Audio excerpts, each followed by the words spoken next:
Dr. Bill Dyment, and I'd like to talk to you a little bit about career strategy when you're in that mid-career zone. Now, who am I talking about in that zone? You may be in the zone, you may be listening for a friend, but I'm talking about people in that 35 to 55-year-old range. And what's interesting is that if you're under 35 these days, you could still be in the millennial camp. And it's interesting, millennials are getting older. But a lot of us who are mid-career need to really think long and hard about what our strategy will be. My background is as a clinical psychologist, corporate speaker, and coach. I've been speaking now for 20 years. I've spoken to 2,300 audiences and 450 of Americans' corporations. I've done a lot of broadcasts, and I've seen some things along the way with the people that I've coached in my office and on site. And I want to share them with you if you're in that situation where you're not done, you're ready for the next chapter, but you sense there's a little bit of that chill of winter. You know that things are changing, and you better position yourself well. So I'm going to give you some things that you can do. You don't have to do all of these, but you do have to do some of these. So let me walk you through these. How do you go from being a commodity, and some of you are starting to feel that way, where your job is not as secure as it once was. There's talks of some layoffs. Maybe you've even been laid off, and you feel like you've done great work for many years and it's just not being valued. Well, the trick is to position yourself as a thought leader, quote unquote, a person that will never be laid off, expert in your field. And how do you do that? Well, and by the way, does it take a long time? Takes about 6 months to a year if you do the right things. Give you a few things you can do to position yourself in that. Take some effort. It's not hard, but it is something you need to work at. First of all, you need to be the person that's bringing new ideas. And one of the things that people do to do that is the classic white paper. Now, if you've heard about a white paper, I don't want to scare you. If you've not, I'll explain it to you. It's simply creating a industry term paper about what's going on, trends, new ideas, what's happening in the future, what has been happening. If you can write a term paper for school, you can do some research in your field. And here's the great part is in writing this paper, you may even get a chance because of the nature of what you're doing. You might be able to interview some of the top people in your field. Not a bad thing to do when you're trying to position yourself as a leader. Imagine having a 20-page or even 10-page, well laid out graphical PDF that you've created and then given to somebody who's a graphic designer for a little bit of money, maybe a friend who can make it look pretty, but one that contains some interviews that you've just sent off by email to some of the top people in your field asking for their perspective. If you're able to mention that this is something that has some import and to give it a good title that people would want to know about, you might position yourself very well and get some great interviews in it. Imagine going back to your office and saying, here's what I created, here's who I interviewed, here's where I think we might want to take a look at. The other thing you can do is outread your competition. A lot of people don't read as much as they used to. And it's interesting, I read about a book every other week to a book every week. And you can imagine that when I'm going up against somebody who's on the average of the average American reading 6 books or more a year, I'm reading close to 10 times as many books as they're reading. And over several years, the distance between what I know and the technology and the things I can bring to the mix is so much greater than that person, not because I'm smarter, but because I've worked a little bit harder.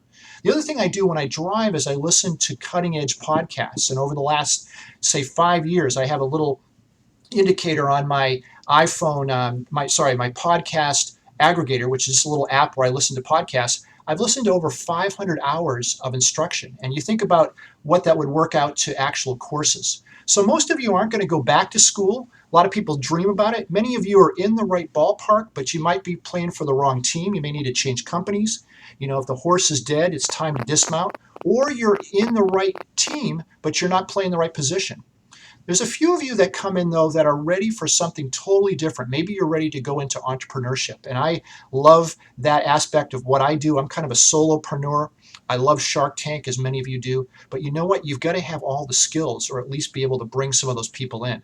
There's even some assessments like an entrepreneurial strength finder that just came out where they actually sit you down and say, do you have what it takes to be an entrepreneur? Because many of you have great ideas. You don't have the rest of it, which is maybe going out and selling that idea, bringing people behind you, managing all those things. You may be the technical genius, but you may do better to team up with some others, do it on the side, not mortgage your house to do that. You may also be a person that might be better suited to be an intrapreneur, a person that brings new ideas within a corporation. And I think a lot of you are in that situation. Does it make sense to sit down with somebody and do an assessment of where you are at halftime? It's my bias that it absolutely is. I believe it's a class that we all should have taken, but we didn't. Most of us kind of went into a certain field or fell into it, but maybe never looked at exactly what our skills are.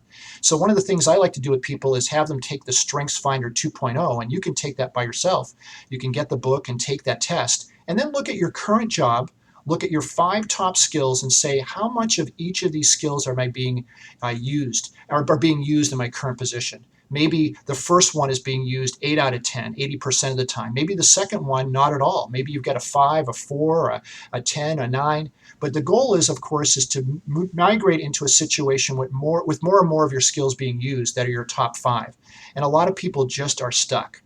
A few of them are almost in that tragic Willie Loman space. And occasionally we see that where somebody is not ready to retire. They've been laid off. They sense that it's going to be harder and harder to make money, and they're really the last to know at some point.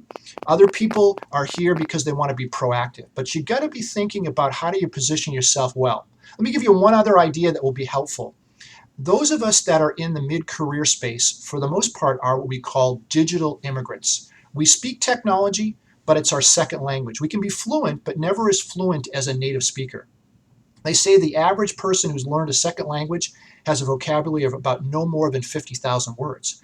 But many fluent speakers, first language speakers, have a 150,000 word vocabulary. Same is true as technology. We know it, we get it, but not as well as somebody who's maybe a millennial.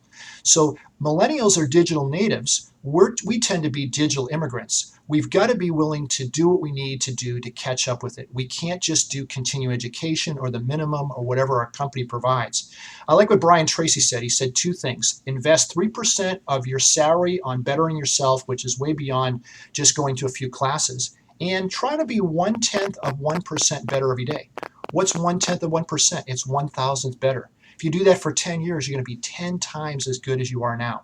So what could you do that's just that little something extra? You don't have to do 150%. You don't have to be, the king of the hill. All you have to do is a little bit extra each day. And I encourage you to write down what that 1/10 of 1% improvement is.